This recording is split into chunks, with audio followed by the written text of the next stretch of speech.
muri yeZimbabwe awo yauone panapa notoona kuti vakarwa hondo rusununguko vakaisa tariro yavo zhinji kune achangogadza segurukota rezvekurwira rusununguko Monica Mavhungwa vachiti aiwa tine tariro netarisiro huru yekuti zvichemo zvavo zvichagadzirisiwa. Muri yeZimbabwe takaona kuti aiwa Chris Mutsvangwa vachifaiwa vanga vane zvichemo zvokuti aiwa ngasingaendesi zvichemo zvedu yanga sikaripiri zvakanaka. Chemira mudzi nawo yapinda muzara nhasi sada muendera mberi nenyaya iyi nokurudzira usubscribe ulike utina on the bell icon tabuchera mabdetsa ndokupa pano paZim News Live.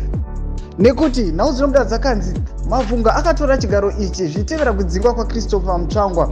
Mugwaro rakaburitswa munyori mukuru wesangano revakarwa hondo reZimbabwe National Liberation War Veterans Association ZNLWVA vaEdward Dube vakati vanotarisira kuti gurukota idzva richagadzirisa nyaya yavakanga vagara vakatarisana nayo yekusatambira mari zvakanaka.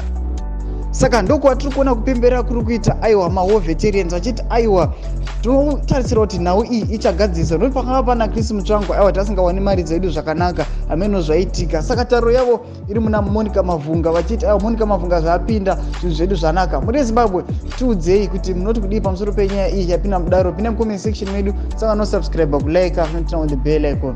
Tamuchona mabdetsa ndokupa pano paZim News Live.